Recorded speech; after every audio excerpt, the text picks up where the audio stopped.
So at least and I don't think Phil, not really going to give a report on the conference because that'll be very boring and it will not pay respect to what happened. Actually, I will say that the entire conference was on the highest level about what is the essence of a credit system, namely thinking about, on the highest level, the future. Helga LaRouche had said when we were preparing for the conference that we have a lot of awful things going on, a lot of garbage, with the drone policy, with fascism spreading, chaos and wars trying to be created, on the brink of a total financial blowout, and a cultural destruction that is unbelievable. And she said, she said about the speakers, when people were preparing to give the speeches, she said, I only wanted 25% about the bad stuff, about the garbage, and 75% of what we need to do.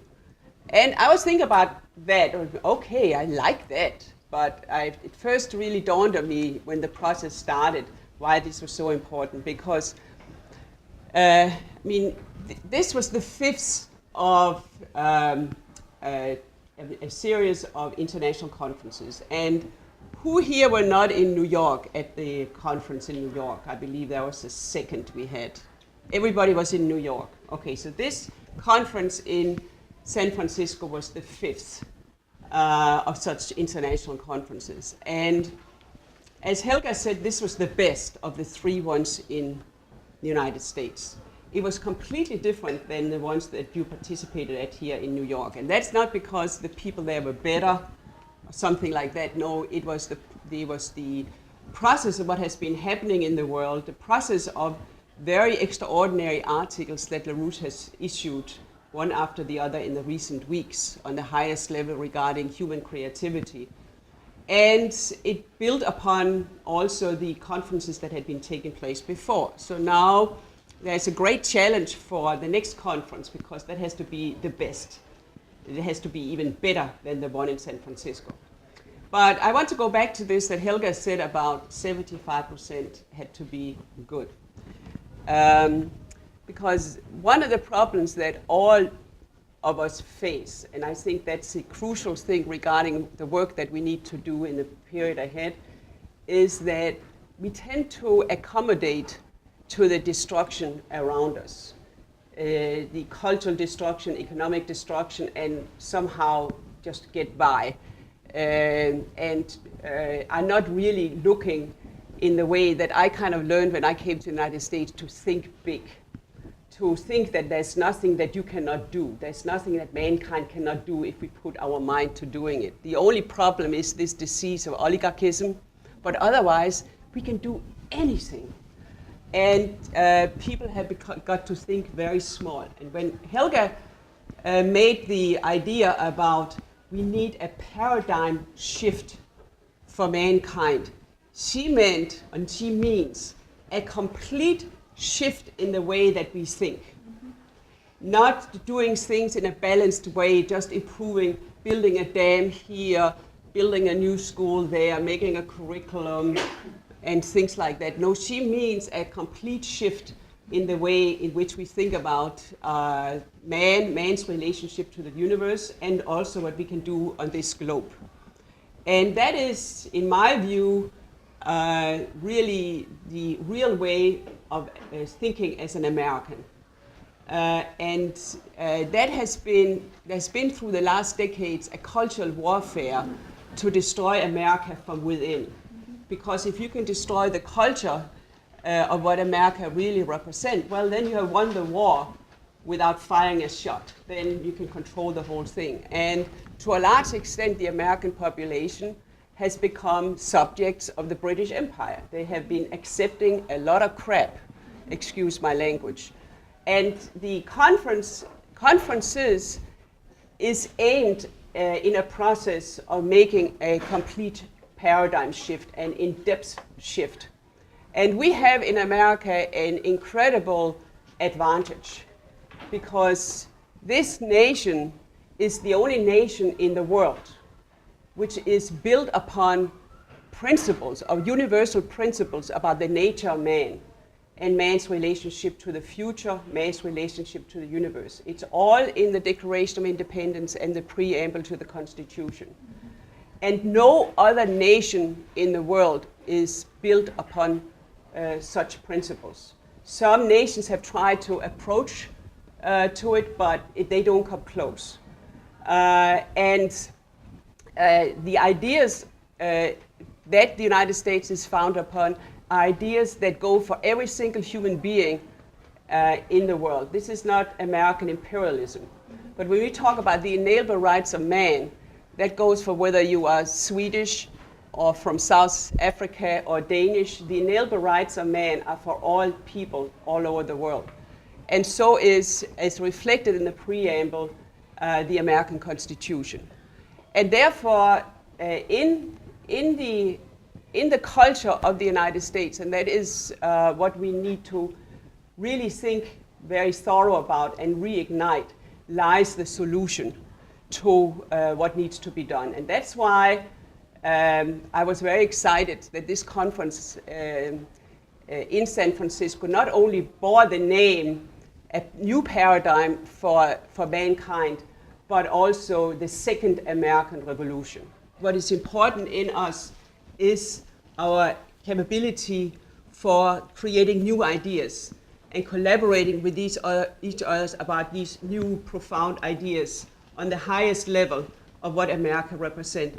Then we get, lo and behold, you can actually change the way, I think most of you have tried it, where the way, if you sharpen your intent and your commitment for the world at large and for the future, then all the little problems you have, whatever it can be, stomach aches or your shoes are not polished or whatever, they disappear and you think in a different way. You actually change the way your mind is functioning. You change the geometry of your mind, and you can do that consciously. And that was what the conference was about. And people grew throughout the conference. They stopped thinking about little things, and instead you had this incredible playing with each other in a dialogue throughout the conference on this higher purpose of man. And also what was underlying the conference was what we can do, what I started out saying, that we can feed every single child in the world. We can feed 3 times as many people as we have now with the diet of America, although you want to change the diet. But with air conditioning, with good transportation systems and so forth. Helga at one point brought up how we should think in terms of building new, beautiful Renaissance cities throughout the western part of the United States as part of the Navapa program, where the centers are. That was an idea Helga had years ago, where, for example, you have the whole area of Siberia where there's no people. And what we want to do in Africa, Siberia, the whole 2/3 of America, is you want to build new cities, the size of 250,000 to 1 million. And you want to plan them from scratch. You want to take some of the most beautiful architecture from the past that you now can build much easier, which is very harmonious, where you don't have skyscraper skylines going like that, but you build it so it's very harmonious and beautiful. And in the center of the cities, you can have great parks, libraries, science institutions, and so forth. And then you build the transportation system so you can get anywhere in the city in a matter of 20 minutes. You do it for free, of course, because that's much better for the economy. And then you have that total integrated with the farming and industry outside the cities. But beautiful cities, because that's also something that shaped the culture of people. So we can make the entire globe of ours into a beautiful garden. We can ensure that every single child gets the possibility for using his or her mind, getting the most beautiful ideas that mankind has produced so far. One thing that Helga pointed out is, look, we only have mankind in it, where after he had begun to write down his history, has only been doing that for 200 generations. This is nothing. We just have this little disease, which is like a really ugly pimple, which kills people, and that is oligarchism, which has nothing to do with humanity.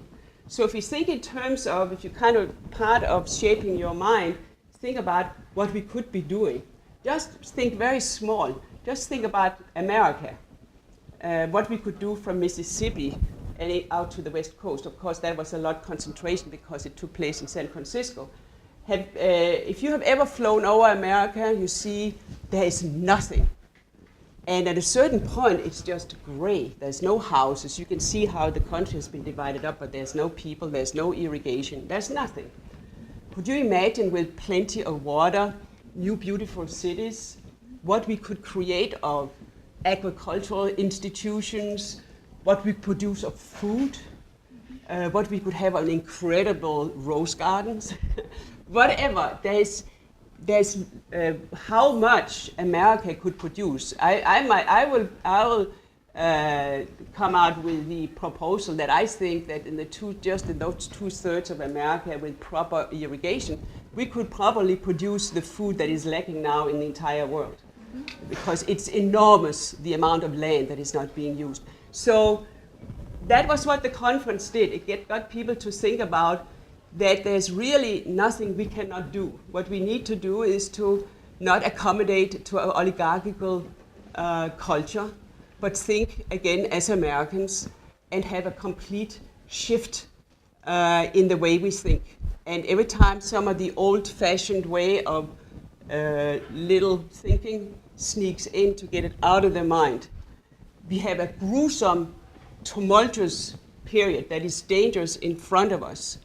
But like in examples in history, like with Washington or with Lincoln, as LaRouche said recently, we are on the offensive, and we can make the shift if it is so that we use our minds and that commitment to the future to do it. If we collaborate around those ideas to do it, we can do it. That's the American way, and that is what Helga has meant with a complete paradigm shift in all areas. Total shift in the way we think. And I what I will say is, because I thought, how am I going to do this? Because the conference took place over 13 hours. We started at 10 in the morning with 3 panels, intense discussion throughout the day. There was no stupid talks in the corridors. It was all, people were more and more uplifted. And then my husband, Phil, he stopped talking about 10 o'clock. And then we had a performance, an incredible performance of Beethoven 69s, Opus 69s. And after that, Michael Steger, who kind of held the whole conference together, he went up and he put his head on the side. We are all exhausted, but we cannot replicate tomorrow what we did here today, so let's continue. And Helga came up, and so there's a whole hour discussion after the music, of 50 minutes discussion. Phil ended at 10, then there was Opus 69, and then there was another 50 minutes discussion. So we left like 11:15, we left. And people could have continued. So what I wanted to do, I want to ask people, Phil will fill in after all the things that I didn't bring up, but I thought it doesn't function to just talk about what every single speaker did, and then he said this and she said that. I really recommend for people, okay, it's 13 hours, but I will recommend that as soon as it's up, and it'll come up in the next few days on the Schiller Institute website, and if you cannot figure it out, you just ask Daniel or whoever you talk with over the phone how exactly to find it. And then I'll just say, just over the next couple of weeks, listen to the whole conference in the way in which it was done. And do it as big chunk as possible. Like take the morning chunk, the afternoon chunk, and the evening chunk, so you can kind of get an idea of the process. Because one thing too that I cannot replicate is the music. So it started out with Helga LaRouche Walter Jones, and Lyndon LaRouche. That was like the music starting out the morning panel. And then the second afternoon panel started out with a really great performance of Bach. And from that on, it just took off. So listen to it yourself. What I'm going to do is to play the last 15 minutes of the 13 hours. So if you kind of get an idea of a little bit what I have talked about, what happened there, think about people have been sitting there for 13 hours. And look, this is the last 15 minutes they are hearing, okay? Yes. Okay. Just the audio, yeah. Oh, okay.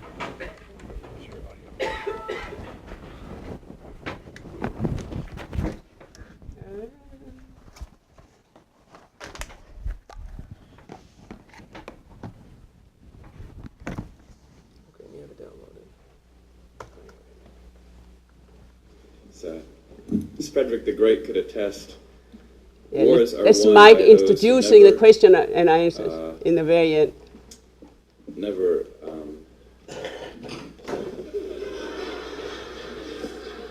never submit to exhaustion.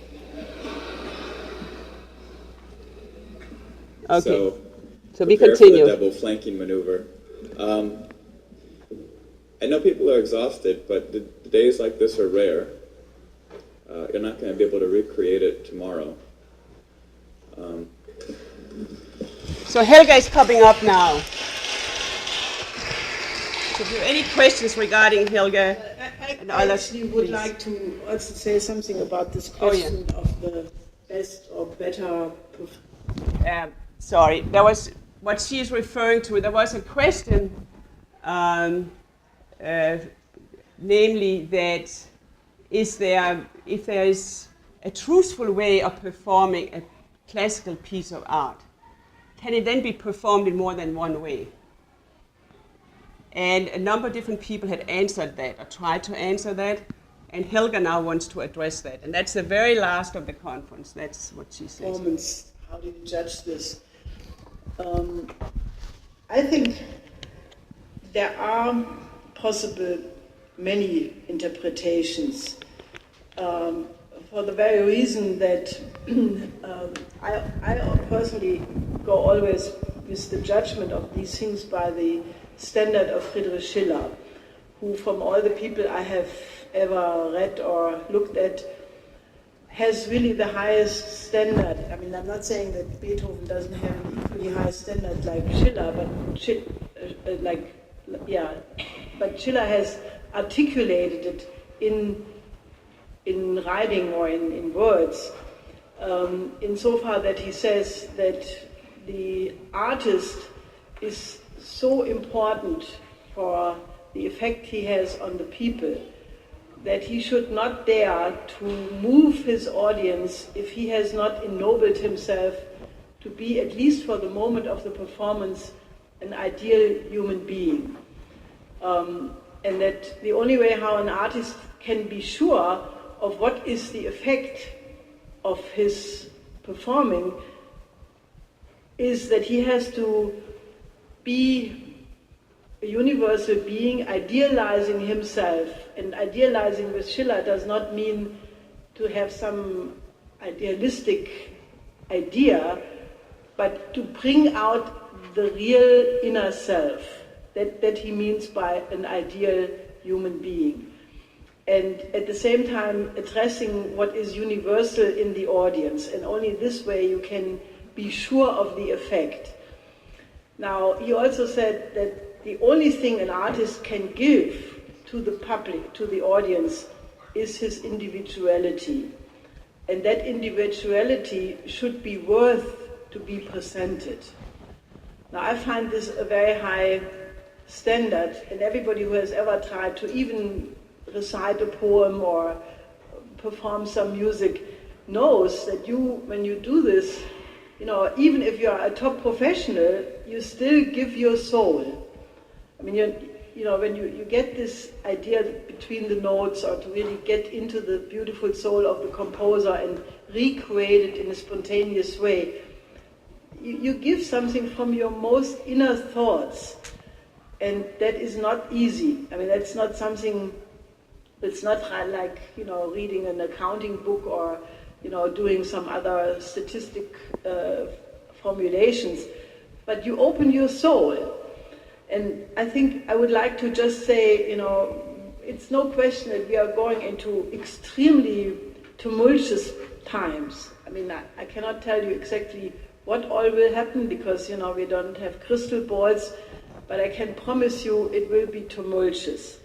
And I think the only way how we are going to do the mission which we have agreed to adopt is we have to become beautiful souls, all of us. And, I think people don't pay enough attention to their souls. They polish their shoes, they go into the fitness room and they get big biceps, and you can see people do all kinds of crazy things, like some men say you have to move your arm, it comes out here and not here. And they do this one machine for, so they pay enormous attention on all kinds of things, but they neglect the beauty of their souls. And I would like to really say, I mean, I'm so convinced that the aesthetical education of Schiller is absolutely crucial. And because if you don't make people more human, if you don't make people more aesthetically educated, and that takes many forms, I mean, when you have a beautiful concert, you don't run in and out the door and you don't pay attention how much noise you generate when the door slams. It's little things like that, and it's an appreciation for beauty. It's the idea that you have to develop this fineness of the soul, which this present culture has completely stamped out. People have been made two-dimensional. They have been flattened. And the reason why it is so important to pay attention to lyrical poetry, which is sort of like the most fragile flowers of all, or the lied, or certain other compositions. It's because you have to develop this absolute fineness of your soul, which is the Empfindungsvermögen Schiller is talking about. It's the idea to be open, to take the whole world into your heart, but not in a Schwärmerei kind of way, but in an educated way. This is what Schiller explains in the aesthetical education, why the so-called Formtrieb and Spieltrieb and Stofftrieb, Leni probably knows the English translations. The Stofftrieb is the ability of you taking in the whole world, of not being closed, of being able to be sensitive to the passion, or having passion for the suffering of people, for new discoveries, just being completely open. Now, if you're only open, then you go all over the place and get nowhere. So therefore, Schiller says you have to have the form drive, which is the possibility to make concepts, to form Gestalts, to form Geistesmassen out of all of these things you absorb. Now, he says as much damage has been done in history by having too little formation, as well as to do it too early, and people who too quickly have a category and say, oh yeah, I know this is this. He says history has been retarded much more by those people who too quickly close the mind and say, now I know what it is, yeah, this belongs in this drawer. And he says you have to develop both of these, and man is only really free where he plays. And the way how he discusses playing is not, just some arbitrary monopoly or some, but playing means exactly training this faculty of the mind where new things can be discussed or can occur. How do you form a new conception? How do you go beyond something which you just study and you take something which has been created already, but how do you train your mind to be a discoverer of some new physical principles or some new musical composition, or some new drama, or poetry, or whatever. And I think that, I don't think we can solve it tonight, but I would like you to take this home and consciously think, how can you become a more beautiful soul, a more creative human being, so that you are of more use to your fellow human beings? And also, how can we create a humanist culture? How can we treat each other, minimum according to the principle of the Peace of Westphalia, to enjoy the creative development of the other? I mean, we must make sure this organization is the temple of liberty and the beacon of beauty which radiates so that people want to join it. And I think, when the beautiful musicians were performing today, I mean, that gives you a sense, but that has to become also the standard of our political culture. So anyway, I just think that, the individuality, you have to not just be the way you think you are, but polish yourself. Think of how to become a more beautiful human being and have a more beautiful soul. And then you have the strengths, the inner strengths, to cope with everything. Because when your soul is growing and you become more compassionate and you become more agapic and more loving and more, more of a human being, then nothing can destabilize you. It's really the inner strengths, which is the.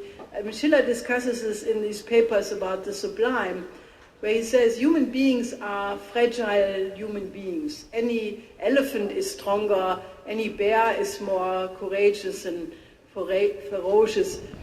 But if a human being connects his own identity to principles which go beyond its mortal existence, you can become morally secure. Physically, you may still be fragile and vulnerable, but this inner security is something you can work on and you can accomplish. And when you have this level of the sublime, well, then you are free. And I think this question of freedom, which is trampled upon so much in this period, I mean, look, if you look at it, where do we have freedom in the world? Not in America, not in Europe, for sure not in Africa. Maybe there are some countries where you have a little bit of freedom, but I don't see a lot of it. So how do we, out of this extremely difficult historical moment, develop the inner strength so that we save mankind out of this mess? I mean, if you think about it, it's not an easy thing.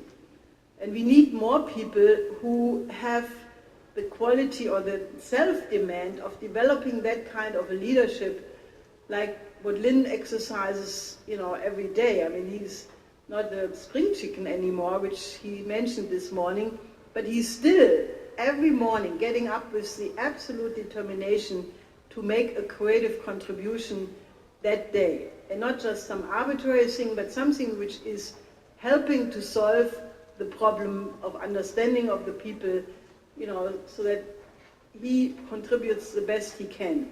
And we need more people like that. We need more people who have that high standard of being selfless in one sense. No ego. Ego is a terrible thing. Whenever I see an ego, I think, oh my God, what a lost case. Because ego stands in the way of being the kind of person which is needed.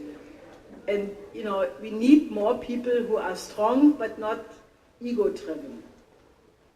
We need people who are willing to take leadership for this poor human race, which right now is almost lost. But given the fact that, I definitely believe Leibniz was right, that a great evil produces an even greater good. So therefore I'm an optimist. So, despite the fact that if I look at the world, it looks terrible. But I think we can absolutely make it. And I think the fight of the last several months in the United States has given an enormous amount of hope to many, many people in the world, and you should be proud of it. So let's just continue this way with the absolute determination that we have to win, because there is no other acceptable outcome of this present moment, but it means more people have to take this step of commitment, and all of you should obviously join and do the maximum best to help to spread it. You know, we have to multiply. I would like to see out of this very successful conference we had here today in San Francisco, I would like to see an explosion of organizing. You know, I would like to see next conference 1,000 people or more. You know, I would like to see a membership drive, an explosion of organizing where each of you basically, you know, recruits 5 people a week. Why shouldn't it be possible in this moment? I have seen even in Germany a change, you know, I mean, unbelievably. Germany is the most pessimistic country I know. But even there, things are changing. So there is hope.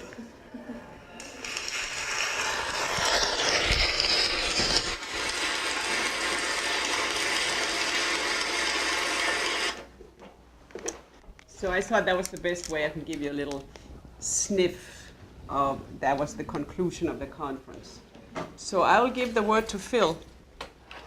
So actually what I will do is a little bit to fill out some of what was discussed at the conference, and then maybe also pick up a little bit what has even happened since the conference in terms of Lynn's activity and what's, you know, some of the strategic situation that Daniel referred to and so forth. But to get an interesting, I think it is worth getting an interesting sense just of the breadth of what really reflects the organization internationally.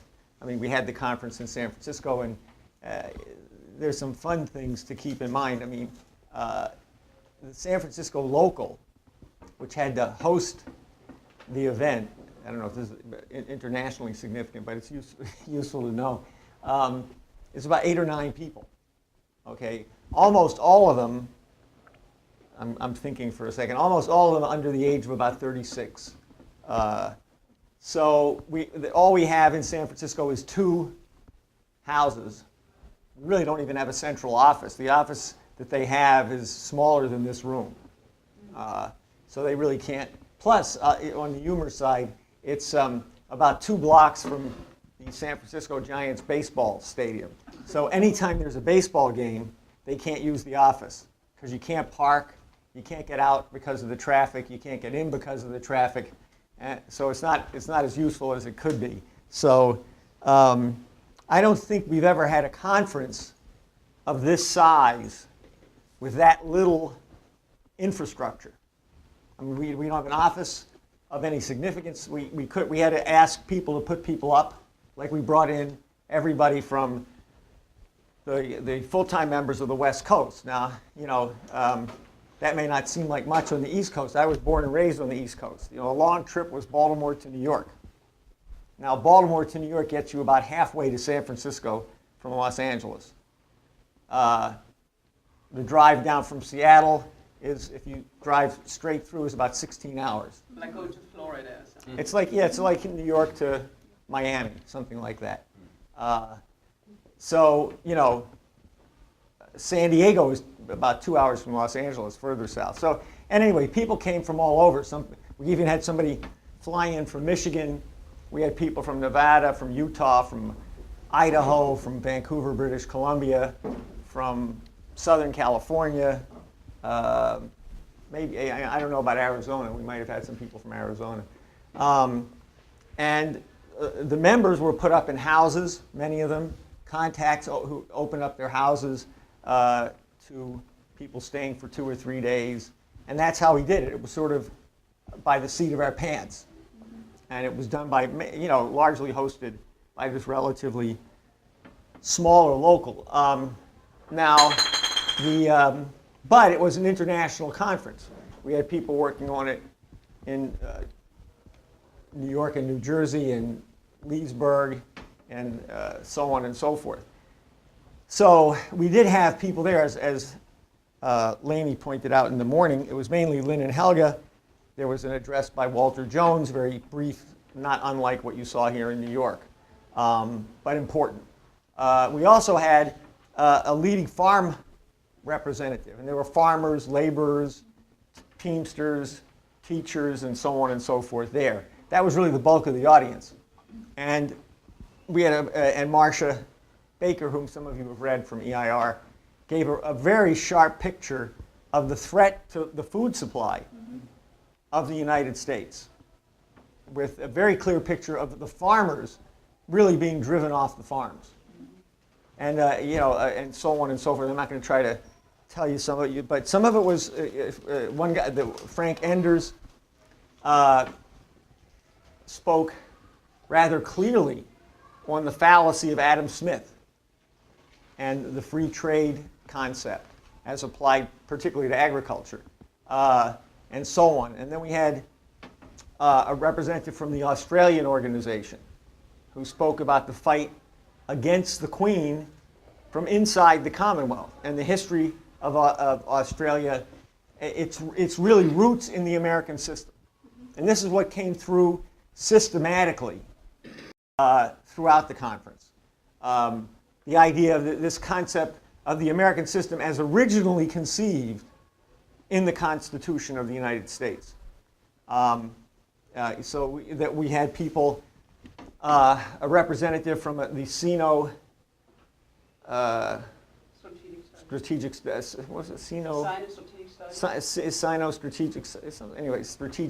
studies. All of these people are people who have been around Lynn's ideas for 10, 15 years, though many of them are not members. They're sort of political associates. We had a video presentation from a Mexican biology professor toward the end of the program. We had statements from Colorado state legislator. Right now, I'll get to that one. I'm not trying to remember all of the Butch Valdez from the Philippines. A very interesting case. A guy who has stood for Lynn's ideas in the Philippines for decades. So this was an internationally focused. We also had a short message. Some of you may remember Roseanne Barr. What was the name? Anyway, she's a comedian who had her moment of in the starlight, or whatever you call it, in the floodlights, TV fame. But anyway, she has fought particularly against things like the NSA, and she's a supporter of Glass-Steagall. The theme throughout the whole thing was Glass-Steagall now and Lynn's conception of Glass-Steagall. And as we mentioned, the second panel was opened by sections from the Bach's Mass in B minor. So it was the Kyrie solo, a duet. There was the Agnus Dei solo, and then the two fugues, Kyrie and Dona Nobis. And this was, a chorus of basically the members of the West Coast, all political organizers. Okay, we had a little bit of help from a couple of professional people on the trumpet and one on the timpani. But the chorus itself was all West Coast members. And as I say, the chorus had one rehearsal together Friday night for a couple of hours, and that was it. Because again, you can't really get people together. So and then in the evening, I'm probably skipping a few things. Mike Billington spoke, who many of you know, the Asia desk of EIR. I'm not giving you any of the content because then you got to go get the content yourself. But we had that, and then we had the evening session opened. If I'm forgetting anybody, I can apologize for it. But in the evening, we opened with the Mozart's Herschel 465, which is known as the Dissonant Quartet. And it does represent an actual breakthrough in musical composition by Mozart, who was doing very significantly a study of Bach at around this time in his work. or incorporating Bach into his compositions around this time. And this represented and as well as Haydn, these, I don't know what the Opus 33, which is the famous Haydn string quartets. I'm making this point for a reason in a second. So this was performed, and then there was a presentation by Megan Beats, who works on what Lynn calls his basement, or his scientific research team. And she's done some very, I would say, groundbreaking, certainly profound work on Kepler, music, tempering, and the concept of the human mind involved in these things. And one of the points that she made, which I will tell you because it's worth listening to, I would also recommend something else, but is that when you look at the question of human mind, most of us think of the individual mind, and this gets a little bit at what Lynn talks about sense perception and so forth. You think of the individual human mind. Well, of course, there is the individual human mind. But what happens when a quartet performs? In a sense, in an important sense, there's a mind that's the mind of the quartet, which is reflected in each individual mind. But the quality of the individual mind would not exist without the conception of the quartet. And indeed, there's a kind of communication within the quartet about how these ideas should be expressed. And that's really, in many ways, where the music lies. And so she goes through this. One thing I would recommend is Jason Ross, whom many of you know. He's been up here a number of times. And Megan have done updated videos of sections of Kepler. This is book 3 of Kepler's Harmonies, and I think one of the books of the Nova Astronomia. Now, Lynn has made a very important point about Cusa, Kepler. In fact, his most recent paper, Leni referred to some of these, was entitled Cusa, Kepler, and Shakespeare. And there's a reason for this.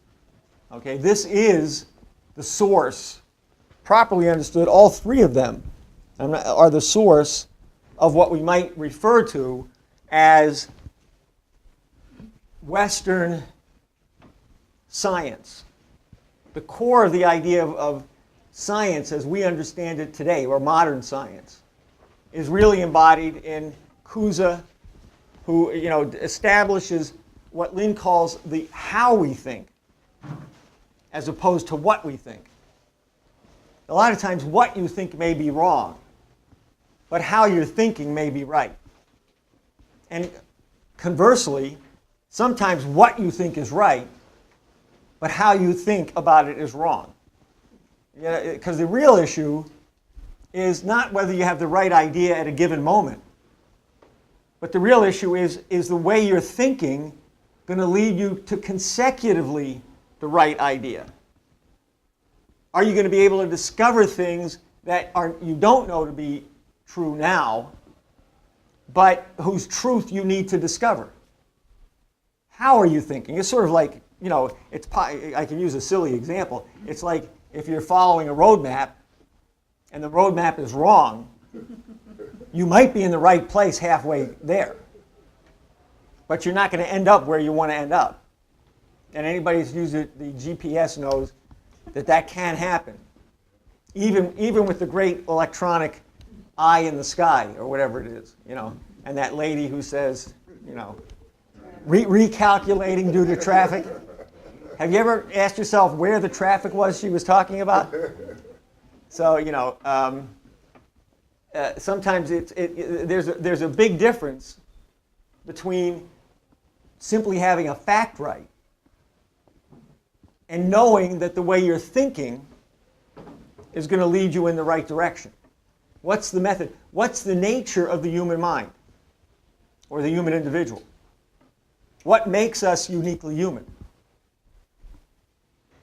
And, for example, another good example of this is Kepler. Because Kepler is the one who discovered the actual principles of the solar system. The so-called Kepler's 3 laws. There are really 3 principles that govern the solar system.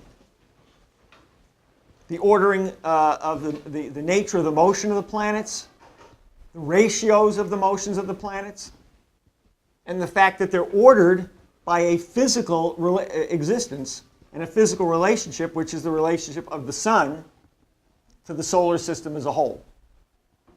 And in a sense, you don't get the solar system unless you look at it, at least to start with, from the standpoint of the sun. You have to put your mind, so to speak, or look at the sun as though it had a mind. And say, well, what is the ordering from the standpoint of the sun? Because if you look at it from the standpoint of the earth, you're never going to quite get it right. Because the earth, you can't understand the earth's action unless you understand that it is not the center of the solar system. Nor is any mathematical point the center of the solar system. And then you begin to realize other things. Like the sun is not the center of the universe. In a sense, there is no center of the universe, or everything is the center of the universe. In one sense, there is no center. There's no absolute center. But in another sense, you can take any position in the universe, any point of observation, and discover, in effect, the same principles, the same underlying principles that govern it. I mean, this is partly what Einstein is getting at. It's not all this, some things that you see are what it is, but it's not relativism in the sense that, where everything is equal. That's not the point. The point is you can discover the principles of the universe from any standpoint in the universe. So it actually is more universal in principle than a Newtonian outlook. And so this becomes the center of modern science. Modern science, properly understood, is always outside of sense perception. It's not observation. You may have observations, but what you're always looking for is what strangeness in the observations might lead you to the principle that, so to speak, is behind the scenes, creating the action that you see, creating the action that you experience. You don't always have to see it, that you measure, that you hear. This is why music becomes so important, because you can sort of create that in a musical piece. Or you can experience what Lynn used to refer to as the finite but unbounded. A musical piece, and this is somewhat what Helga is getting at, when she says, in a sense, there's one way to play the music, and in a sense, there's more than one way to play the music. There's one truthful direction.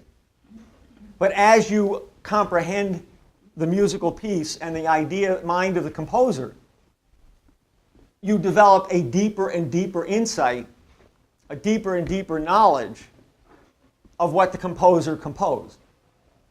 And so it is with our action in the universe. As we discover principles of the universe, it opens up to us the ability to investigate parts of the universe that were outside of us before, that we couldn't measure in any way. I've often given this example. Take the nuclear field. That didn't exist for human beings until the late 19th century. We didn't know that it existed in that way. We didn't know where radiation came from. And now a whole different world opens up. The problem of sense perception is most people think that the world that they experience with the 5 senses, or that's reported to them as part of the 5 senses, somebody else's 5 senses maybe, that's the real world. And that's not the real world. The real world is made up of principles, of universal laws that produce certain kinds of actions or develop certain kinds of actions that we experience as certain forms of matter, certain forms of radiation, certain forms of action. And we're looking for the principles behind it, so to speak, behind the screen. And in that sense, Lynn has raised the question of the chorus in Shakespeare, in particular, in Henry V, in the explicit form. It occurs in other forms which you'd have to look at and study. But at least in Henry V, the chorus is a character. And the chorus basically says, what you see in front of you on this stage is not reality. And it's not reality in two ways. In a sense, we're using the stage to represent some other reality. Henry V, what was going on in England, so on and so forth. But in truth, even what you see as portrayed by the characters is not the truth. It's, in many ways, people carry out what they do in the world based on illusions. In this case, illusions that very much reflect an oligarchic principle, an oligarchic idea of social relations. There's a reason why Shakespeare is often, said to be so bloody. Because the society he lived in and was talking about was bloody. It was an oligarchic culture where human life didn't mean a whole lot. And where, the battles were battles of control, battles for power, battles to see who would run people. That sounds like now. It is like now. That's the point. Yeah. And in fact, we've regressed toward that. See, people often get into, well, it's always been this way. It hasn't always been this way. We haven't always had an NSA grabbing 1 billion cell phones and so on and so forth. And it isn't as though, well, that's just an advanced technology. We haven't always had that kind of abusive intrusion into people's lives. No, I think it's not the same thing. For example, you have, after World War II, when Churchill came in and Truman came in, you had well, take a very strong example, okay? During World War II, how did we build the atomic bomb? Most of the people who ran the Manhattan Project were, quote, left-wingers. Some of you are old enough to remember the story of Robert Oppenheimer. Okay? He was the guy who oversaw the making of the bomb. He was considered a leftist, a communist. Now, you can say, well, we let him do it because he was good at doing it and we needed to build the bomb. But that doesn't, because the same thing was true after World War II. Many of the people who built the bomb were European.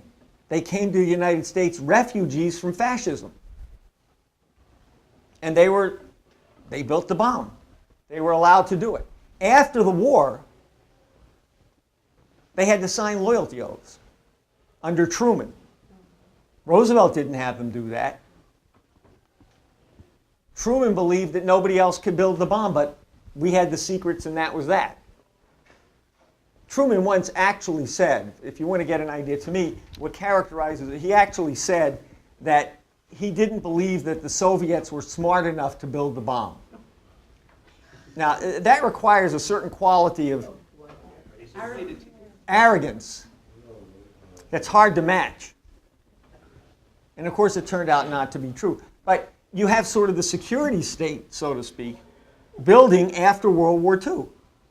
The Cold War, and so on and so forth. We had manifestations of it, but we had a greater resistance to it. And it didn't always come in four square the way it did increasingly after World War II, and then, of course, under the Bushes. Remember, George H.W. Bush was the head of the CIA, the ambassador to China. His father had financially backed the Nazis, and so on and so forth. So it wasn't always this way. You know, but to come back to the point, we have what Lynn is getting at is that science, classical art, they're not just, I think too often we think of these things as two things, politics. They're all three things, and there's a certain kind of similarity. It requires creativity. It requires, you know, generating ideas, and so on. But I think what Lynn is getting at is something stronger. They are the same thing. They're not similar. You would not have scientific discovery except that you have people who are grounded in classical artistic composition or classical composition. Compositions that create in a sense, a world, a universe, but that same universe is not bounded.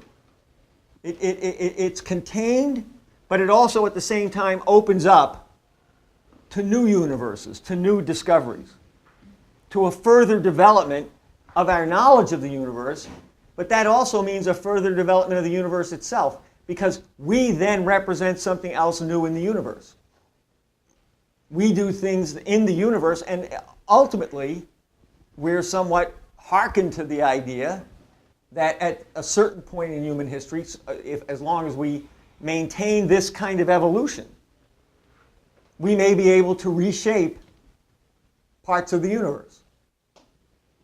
These things may not be beyond our power. It's not a question of strength or even explosiveness. It means knowing what the principles are. If you know the principles, you sort of have that lever, you have that place in the lever that allows you to move things far greater than you think, as a kind of idea. And then you begin to realize that the human mind is not part of a biological organism. The nature of ourselves as a biological organism is organized by the fact that we have a mind. What you can think of is that the evolutionary process in nature has created a biological organism that's capable of hosting a mind, of hosting something that reflects the creative aspects of the universe itself.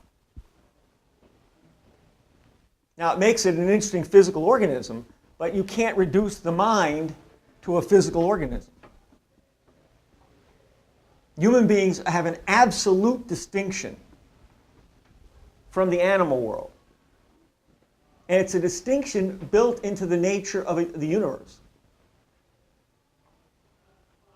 In a sense, we are attuned to the creative processes and creative development in the universe itself. Now, you know, that may seem like a bit of an excursion, but that's why Lynn keeps insisting that in order to understand properly Glass-Steagall and the kind of changes we need to make, we have to have a deeper understanding of what this represents. And in many ways, that was the point of the conference and other conferences that we do. And what Lynn did in the webcast last night, which I'll mention. That we have to be very sharp and clear on these things. So we ended, you know, I went over some elements of Glass-Steagall and this idea of creativity, and we ended with Opus 69. That's the cello piano sonata. And so, in a sense, we ended, and then you had the questions and answer and then Helga's comments. The entire conference revolved, on the one hand, around an international movement to implement Glass-Steagall in NWAPA in depth. And at the same time, recognize that doing this in the proper manner, understanding it, meant a more developed idea of what humanity is, of what human beings are, of what the human mind is. Now you look at the case of Glass-Steagall. You know, as I said, the question is how we're thinking about this, not what we think. A good example, you know, is Glass-Steagall. If you think of Glass-Steagall And I tell you, the thing to get rid of, just like sense perception.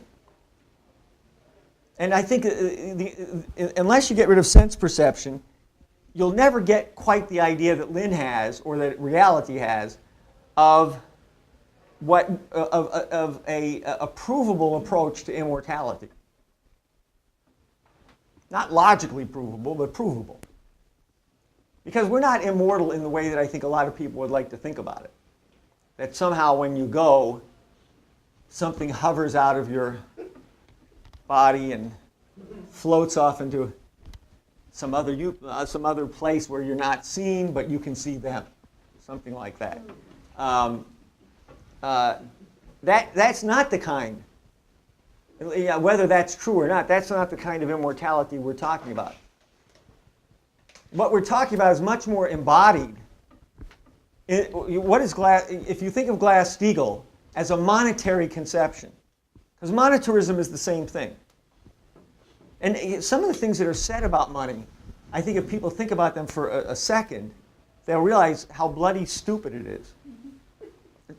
Take the case of NASA, or take the case of food stamps, or take the case of fusion research. Now, what are you normally told? We don't have enough money. We don't have enough money for food stamps. We don't have enough money for fusion research. Now, how much money are we talking about? Well, for example, we had the experience at the plasma physics lab. They shut down an entire research program for lack of $159 million. Now, obviously, to one of us, $159 million would be a nice sum of money. But $159 million, what's the budget of the United States? If you think of Glass-Steagall if you think of this point of money, $159 million. Even the food stamps, they're talking about cutting, I think, a couple $billion. Okay? Now ask yourself, how much was used to bail out AIG? Hundreds of billions of dollars. They found the money. Yeah. You know what the truth is? They made it up. All of a sudden, because it goes into invisible cyberspace, it's an electronic click. You can produce trillions like that. But we don't have enough money to repair streets. We don't have enough money for health care. The health care costs are rising too fast.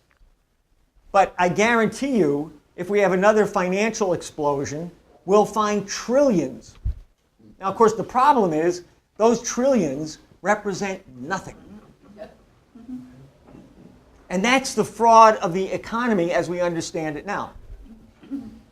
Because really, despite all these big numbers, there's nothing in the actual production in the economy behind any of it.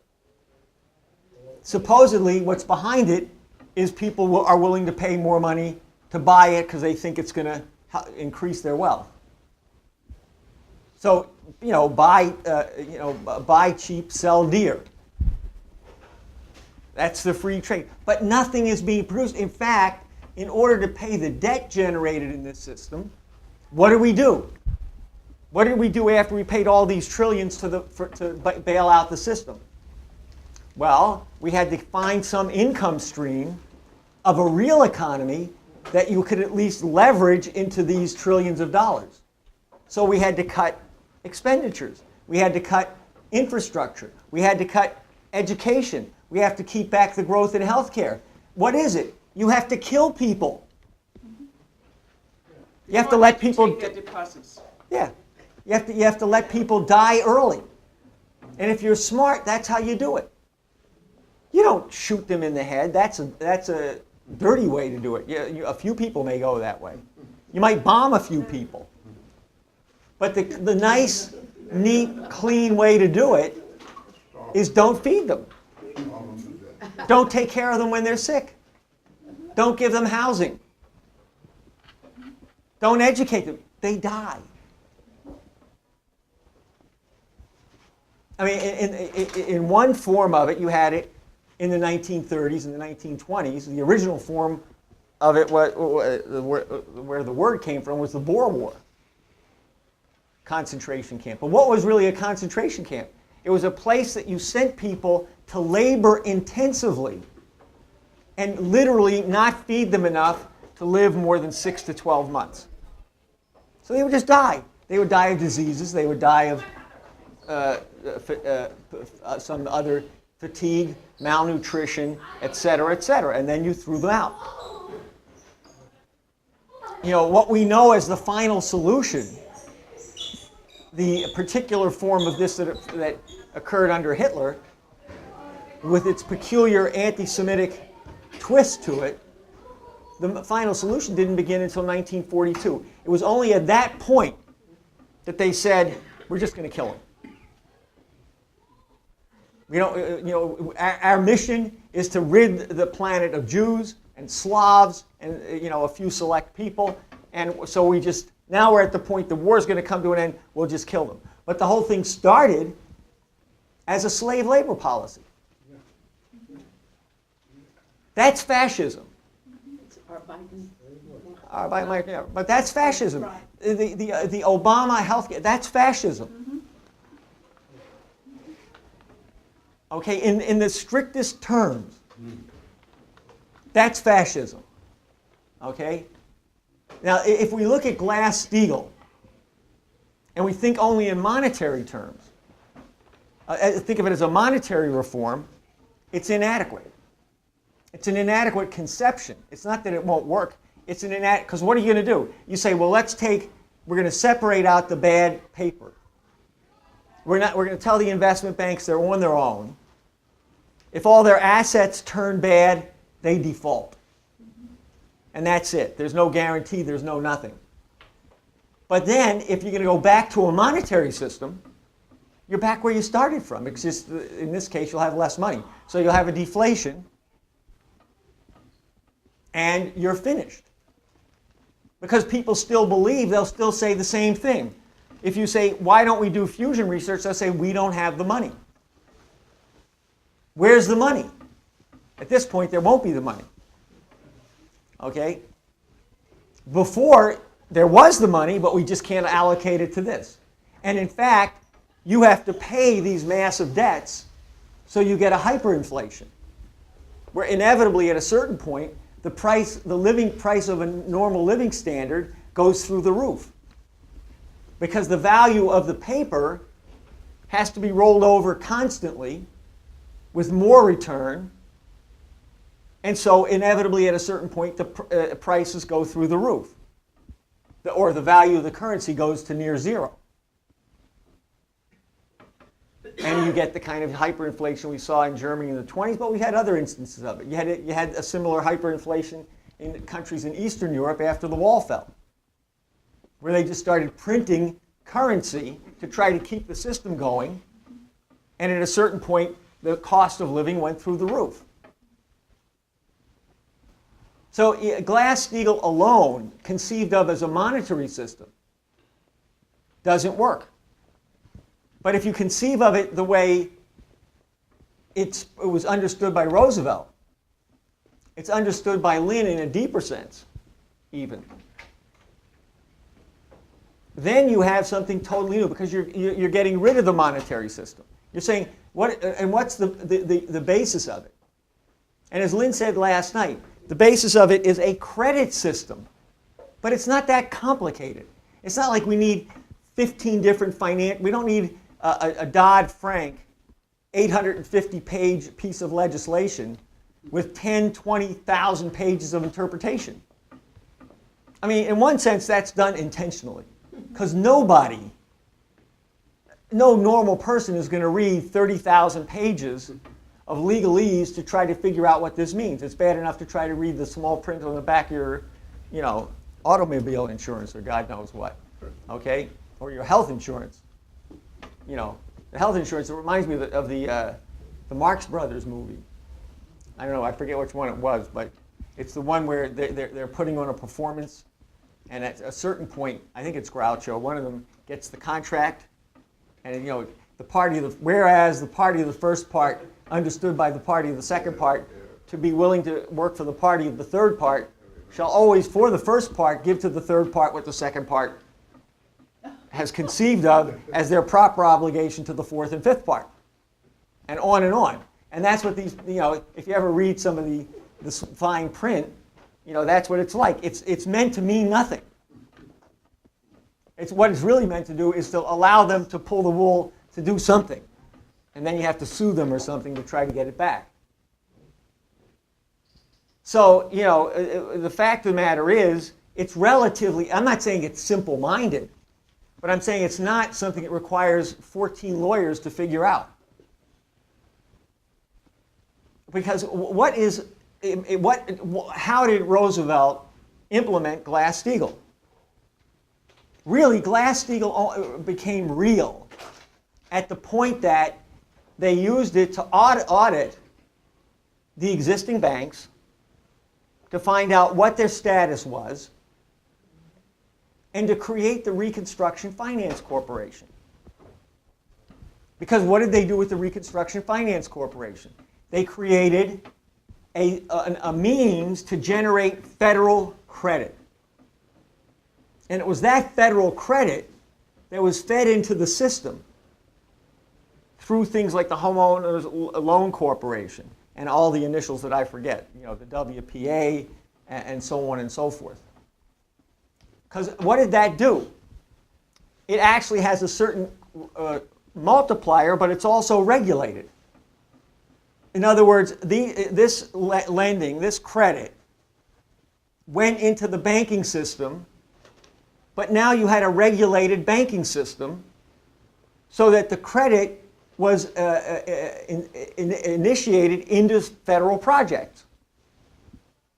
And the federal projects, which gave the banks then the capability to issue private bank credit, which were then able to issue credit to subsidiary industries to service the workforce.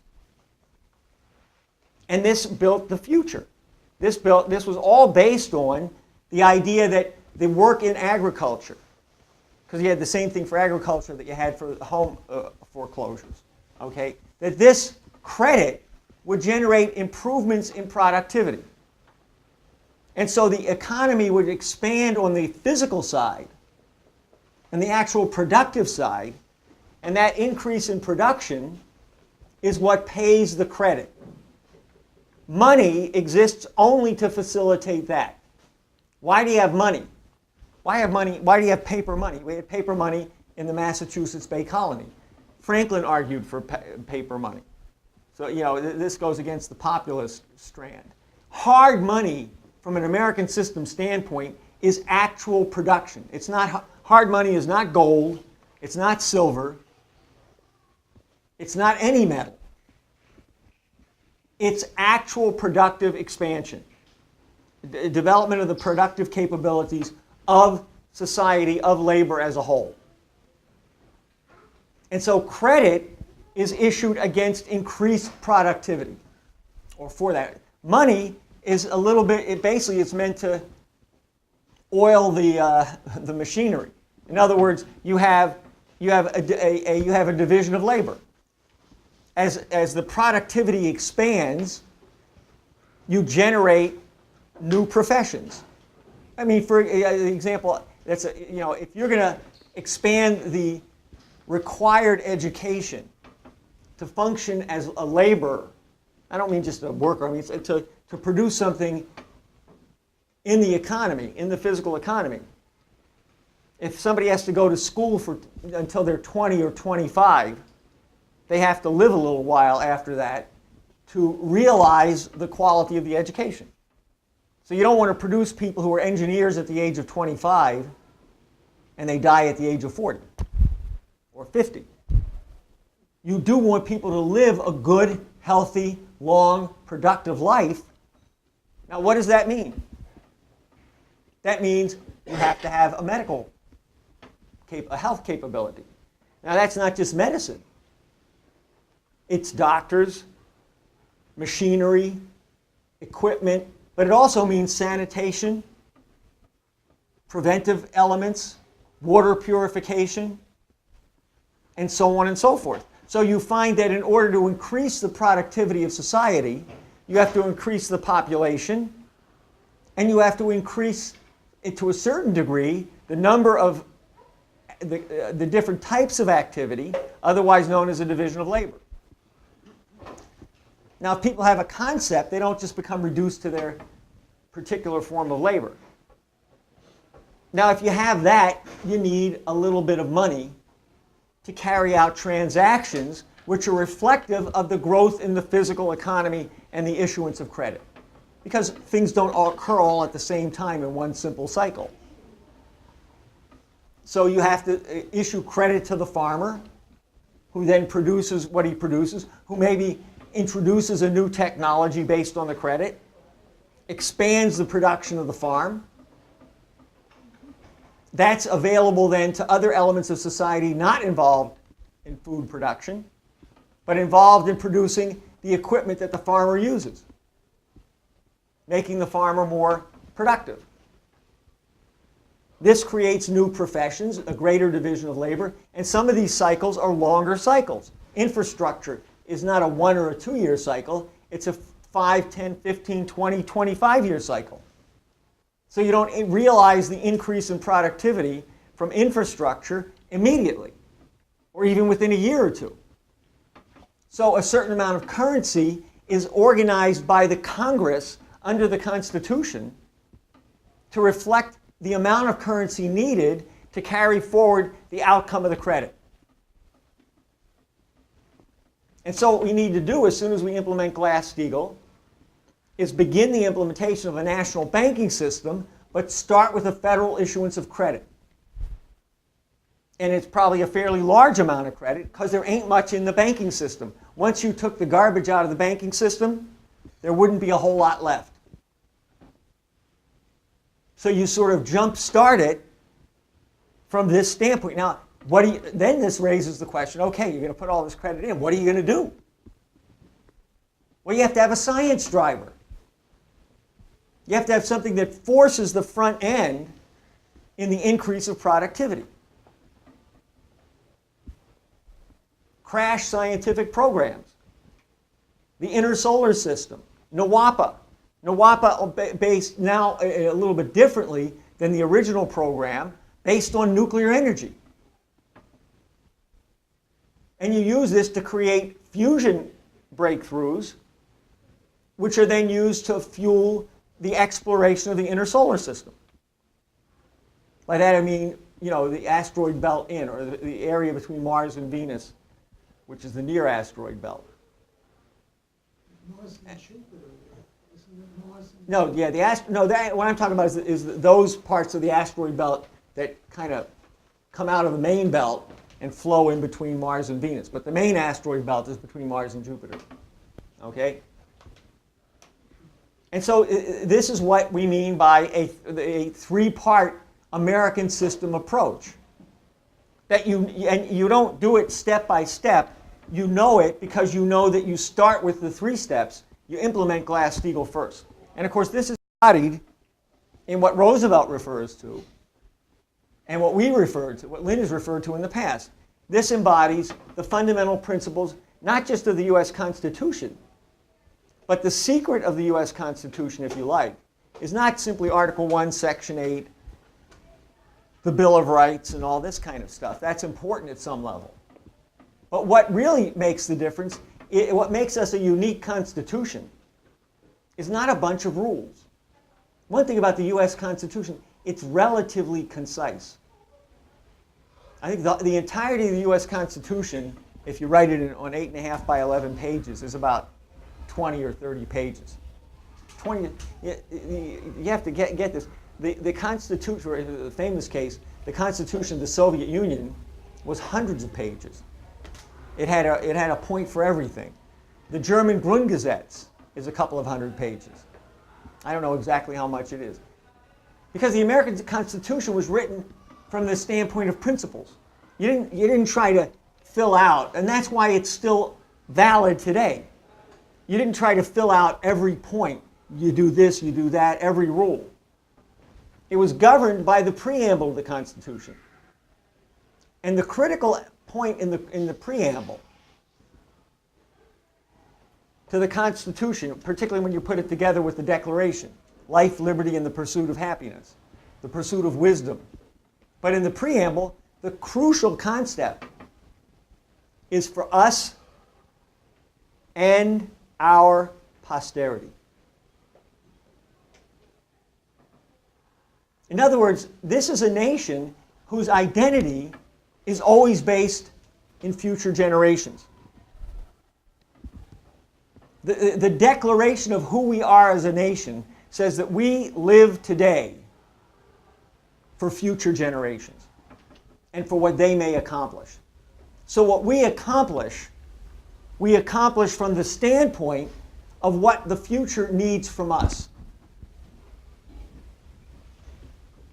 And we have to make the attempt to create a future that will not only exist, but will have the capability to do as we do. To look to what they have to accomplish for the future generations that they act for.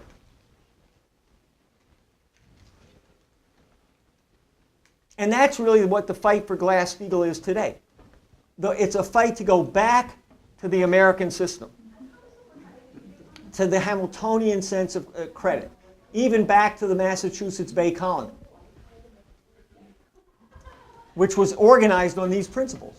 If you, the Massachusetts Bay Colony, and there's something up by Michael Kirsch on this, the Massachusetts Bay Colony was based on the principle of credit. This is not hyperbole. You have people in 1650, 1670 writing papers, articles, on why we should have paper currency that can be used for a credit system, a public credit system. Now, who destroyed the Massachusetts Bay Colony? William of Orange. William of Orange. What happened what really created the British Empire, what we call the British Empire, though all these things go back to Rome and all this stuff. But in the shorter sense, what created the British Empire? After the breakdown of Venice and the battle in Venice between what we'll call the Giovani and the Vecchi, in Venice in about the 16th century, and there's complications to it, because this also was reflected in the religious conflicts, in divisions within the Catholic Church, within the Protestants, and the Protestants versus the Catholics. But what happened was a grouping amongst the Venetians, led by people like Paolo Sarpi and Pomponazzi and so forth. These guys recognized that there was a problem, that you had a Renaissance, and that a city-state even, built on Republican principles, created a citizenry that could be turned into an effective militia that could not be defeated. That in straight-on conflict, the rate of development produced in a republic gave it an advantage over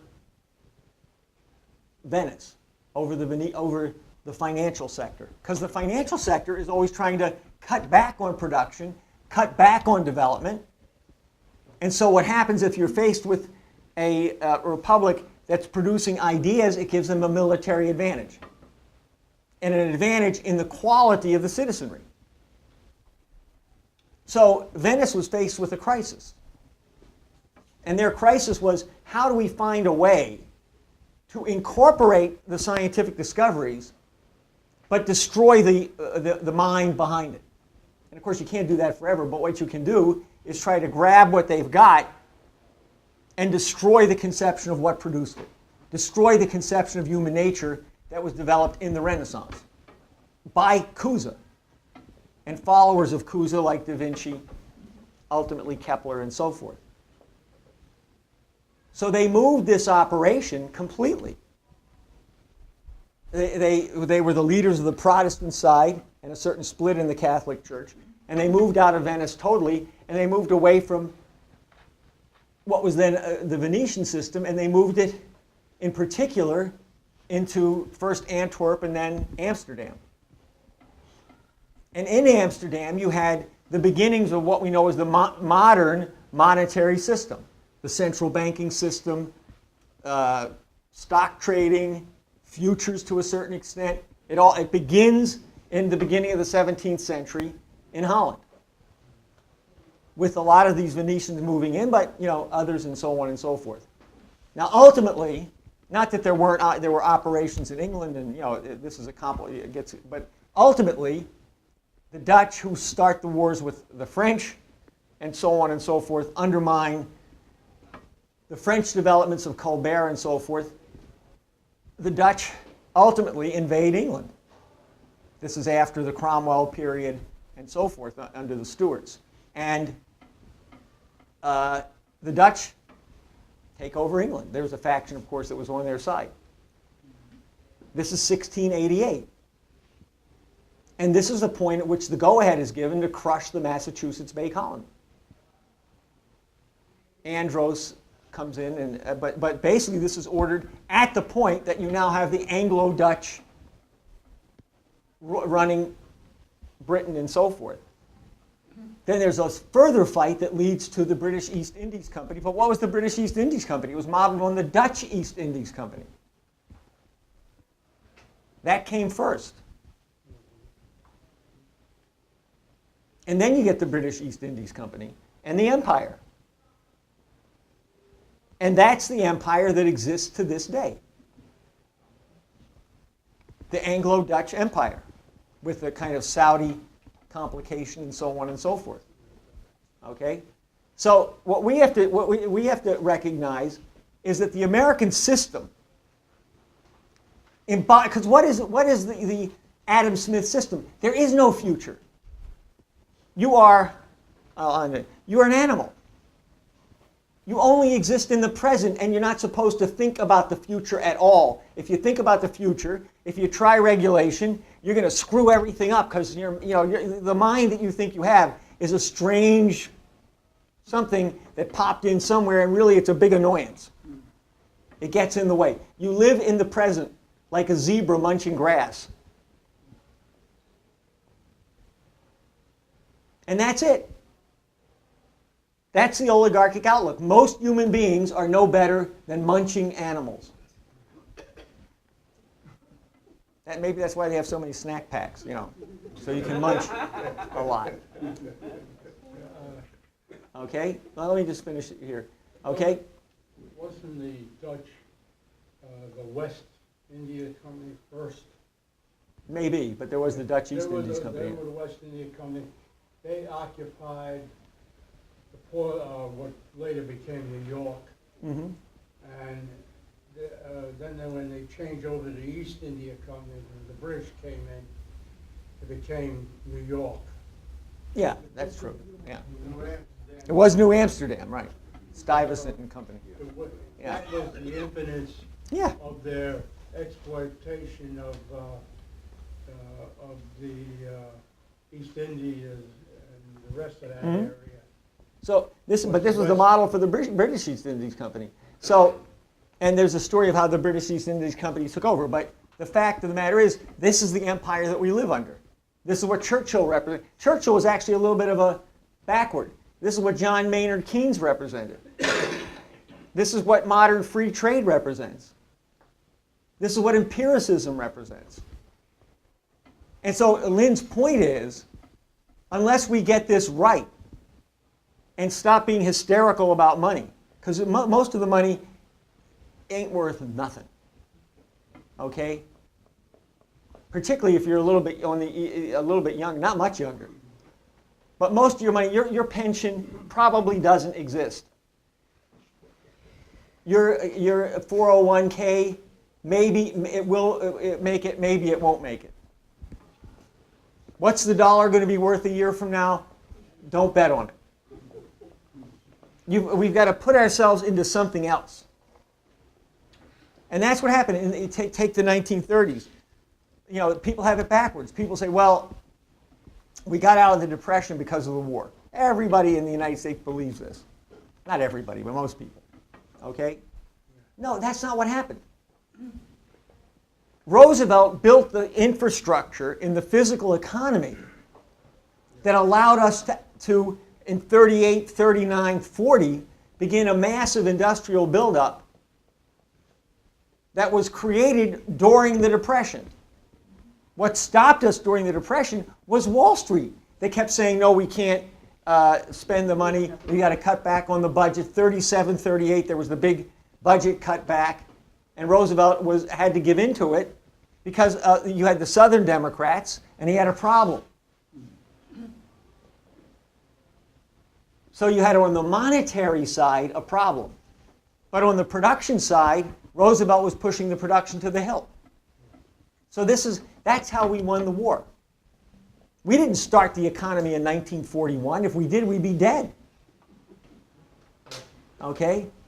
So this is how this thing will work. And what you've got to realize is we need an in-depth conception of this. And the one thing I'll reference that from last night, and then I'll end. Lynn made a number of points in the webcast. Some of you may have seen it. If you haven't, you should try to get it on the archive. Because he was very sharp on virtually every topic. Egypt is not about Egypt. It's about a global strategic situation which is moving toward war. And there are people behind the scenes, some doing some good things like Dempsey and company, others trying to push this to disaster. On the economy, the green economy, there is no science behind ecology. Ecology is a science of animals. Well, it works a little bit for animals. It doesn't work for human beings. Human history and the history of the universe is increasing energy flux density, increasing knowledge of how to increase the density of thermodynamic throughput and into an increasingly small cross-section of area. Focusing the activity so that we are able to discover new and newer things and have the sufficient work capability to carry through the productivity of the entire economy. And we don't want to change the terms of debate.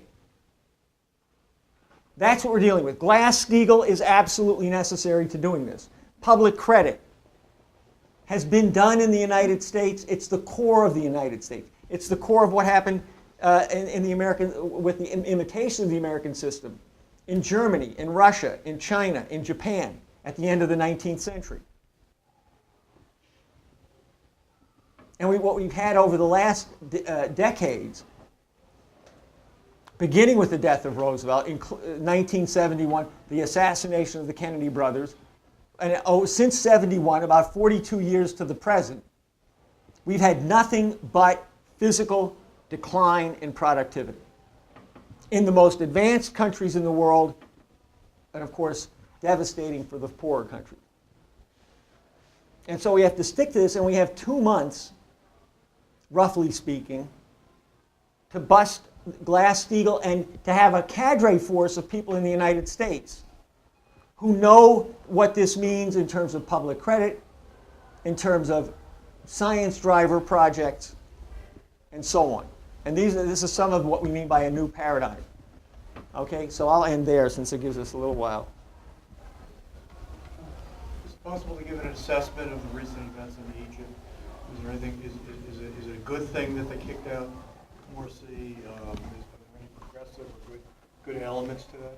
Well, I think what's good about it, Daniel went through this earlier, I think what's good about it is it exposes the fact that Obama, the British, have supported the Muslim Brotherhood. That, frankly, Morsi wouldn't be the president if it weren't for the fact that Obama backed it up, that the United States backed it up.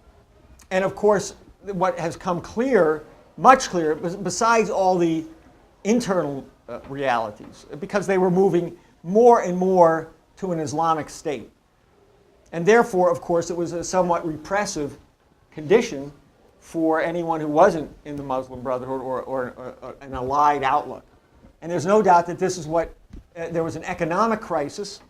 Remember, Morsi took a $4.8 billion loan from the IMF and it was the United States that insisted that he take the loan, that he come under IMF conditionalities. John Kerry, Obama, and company.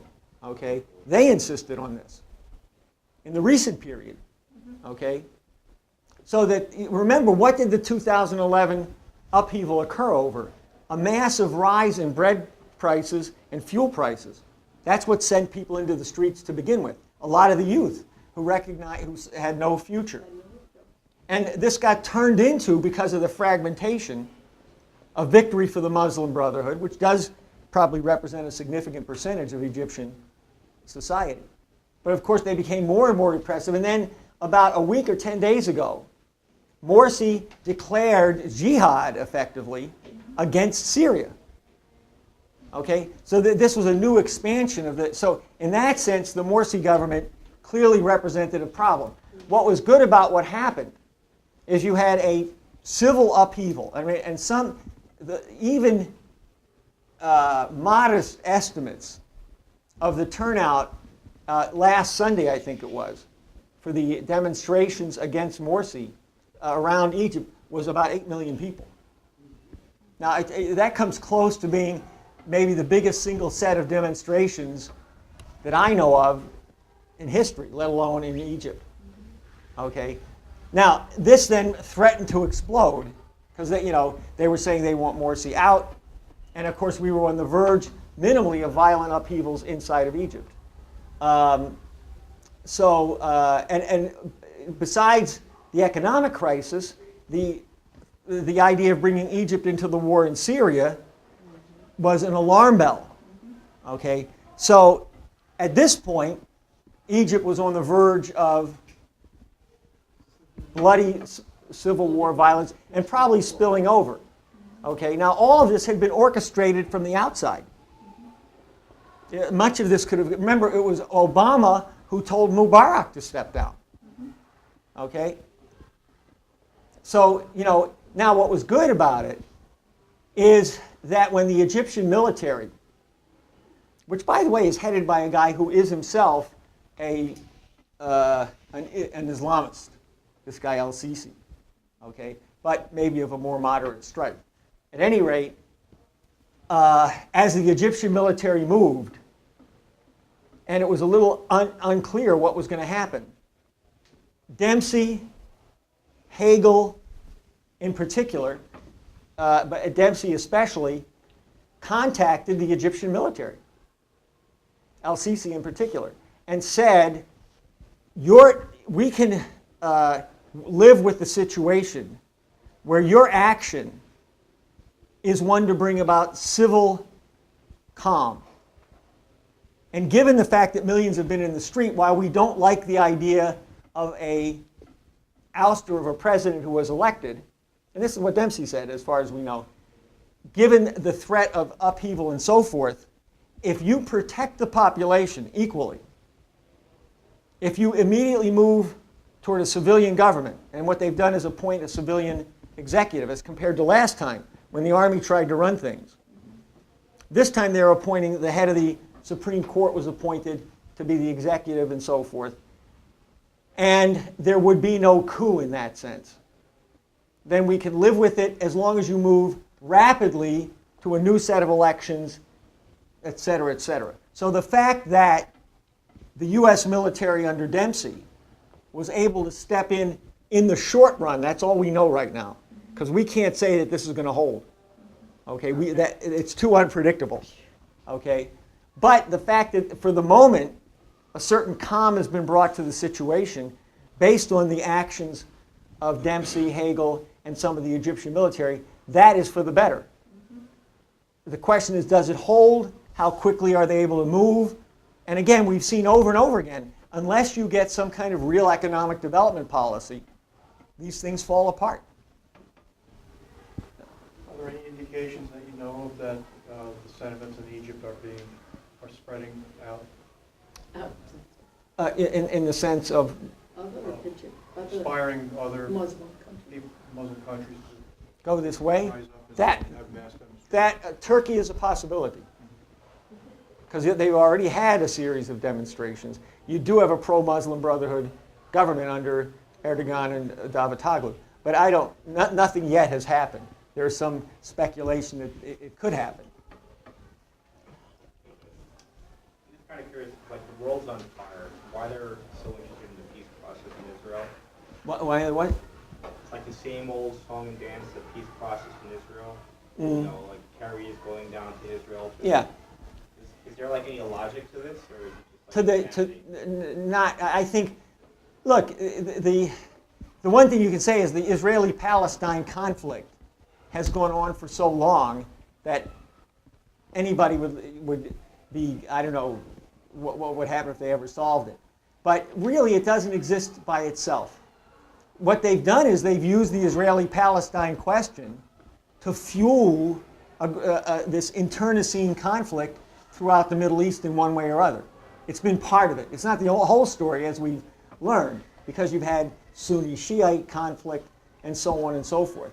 But I think most of what Kerry is doing is either hopeless, because the whole context is you have to solve. You can't do this by just solving the Palestine-Israel question. You're not going to. Who's going to solve the economic problem in Palestine? Remember, if you go back to '93, and Rabin and Arafat, you had a peace agreement.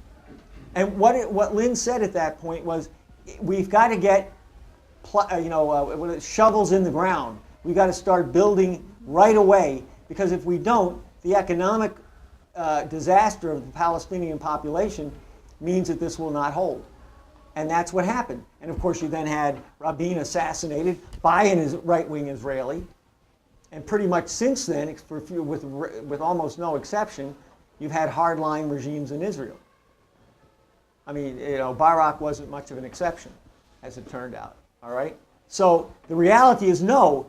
This is somewhat, I think, is a little bit of show. Maybe there are some people who would sincerely like to do something, but if you get Egypt destabilized and Turkey destabilized, one interesting thing: the Israelis, for example, have been contacting pro-Israeli forces in the United States and telling them back the Egyptian military.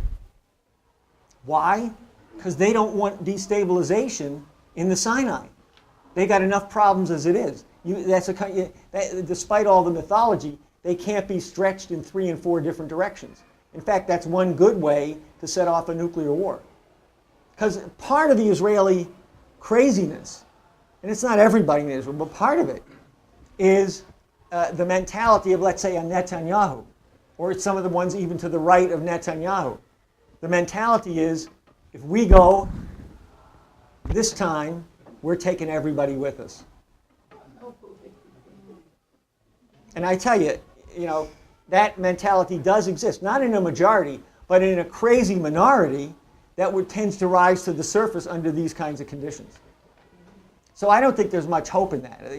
You've got to take this whole situation from the top down. That's what Lynn is getting at. You got to deal with the entire fact that the Western world is undergoing a terminal financial crisis. You got to deal with the relationship between the United States, Russia, and China. That gives you a handle on the world situation.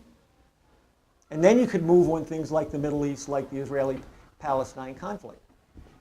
And this would take a while, because now we've had so many decades of piled up contention. It's not like a smoke and mirror sideshow. So I was just wondering, why would they focus on it right now? Well, I think there's a smoke and mirror sideshow, but there's also the desire. Look, the desire of the British is conflict, conflict, conflict. The more chaos, the better. Whether they want nuclear war or not, I can't read their minds. But I know they're crazy enough to get us into a nuclear war. When you play a composition by a composer, isn't it fair to say that you try to imitate the composer, you try to be the composer in a certain sense, and in this way, it's good that you try to be someone else, because everyone tells you, be yourself, don't try to be someone else. But in this sense, Yeah, You have there's. the right to be someone else. You know, if you- I think it's more than imitation, but you have a point. You know, it's more than imitation. You have to sort of decide to try to replicate the thinking process of the composer. What was the creative moment in the composer's mind? What is the idea he's trying to express? So you do have to think inside the mind of the composer. Even though you can't be the mind of the composer, you can, in a sense, it's a little bit like psychiatry, if psychiatry is good. You have to take the other person's mind into your mind.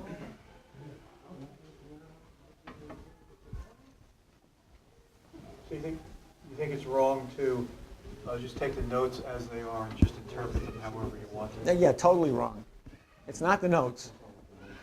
And I mean, you know, it's a funny thing. Even if you're not a musician, if you think about it, you know, you can hear the difference between somebody who just technically does a brilliant job on the notes and somebody who might hit a few wrong notes but has a better idea of what the composition is meant to express.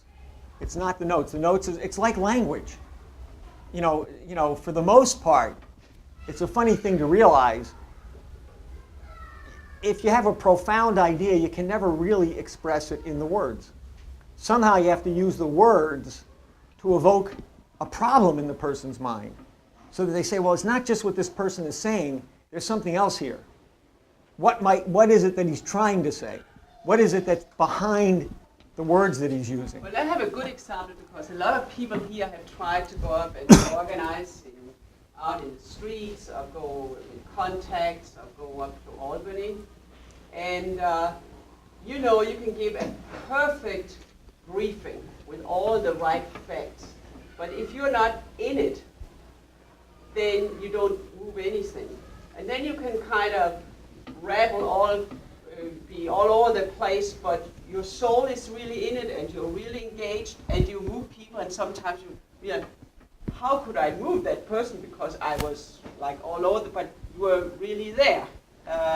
Anyway, so anybody, and I wanted to give that example because Mifra, who conducted the chorus and orchestra at the conference, it really helped us because she said, I'm only going to tell you one thing. Think about organizing. So instead of us thinking, oh, can I now hit the notes right?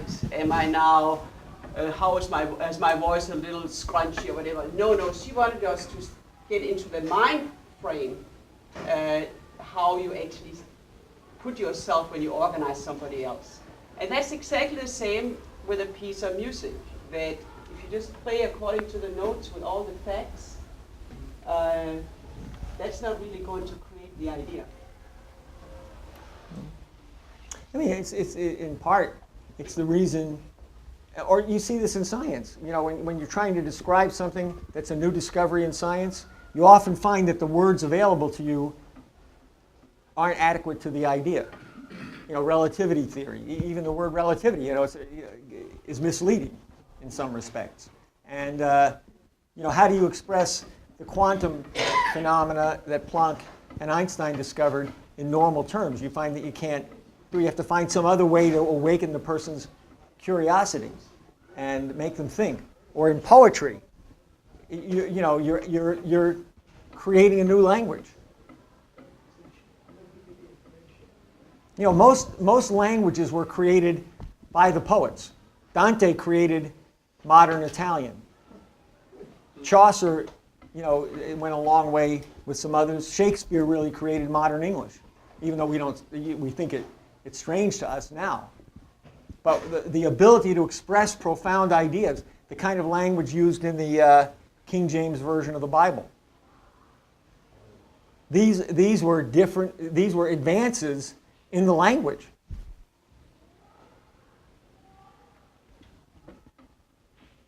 So, you know, the words, the notes, however you look at it, this is somehow not adequate. You got to figure out, you got to think of something that's more appropriate to the mind and not to the senses. And that was very much the last panel, and the question is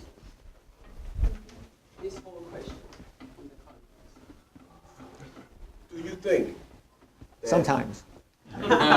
everybody should think about this? Do you think that in the future we'll rise above the five senses to be where, on that plane or that level where we can start understanding different principles of the universe and how they work? I think we have that capability now. It's a question of exercising it as opposed to allowing ourselves to be dragged down. One way to look at it is the point I was making earlier.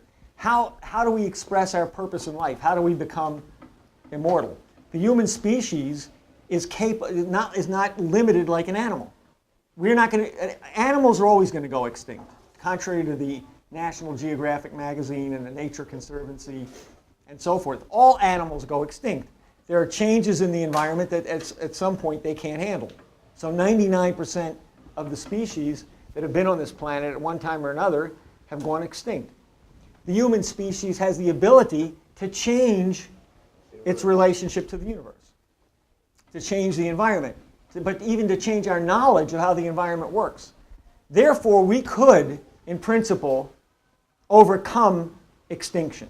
What that means is that you as a mortal individual, what you do to contribute to our ability to overcome problems in the future means that your mind has an effect as long as the human species survives.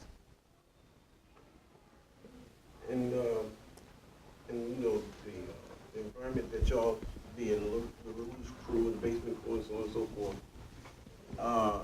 Do you have anybody out there that's in the senses other than five? That's in that realm, in that level?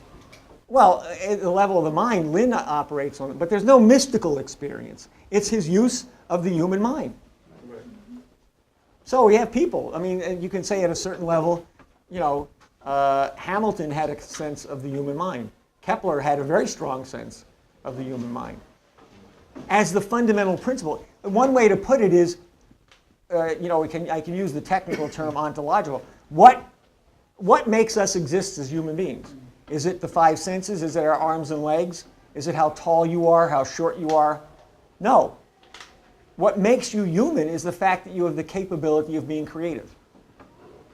So we are creativity. That's what we are. That defines us as a species.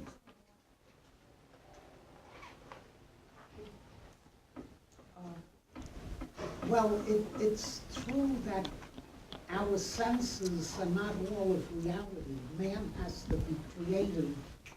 There are other aspects of the universe that you can't interpret just by the senses, but where would we be without our senses? We'd be blind, we'd be deaf, we'd be dumb. Well, you've got to have your senses. I'm not saying we don't have to have senses, but that doesn't make us human. Yeah, Dogs have senses. Chimpanzees have senses. But I'll tell you something very interesting. Of course, it is the interesting case, which of Helen Keller. She didn't have five senses. No, she had no sight. No sight and no hearing. And no hearing, so she lost two senses. Right.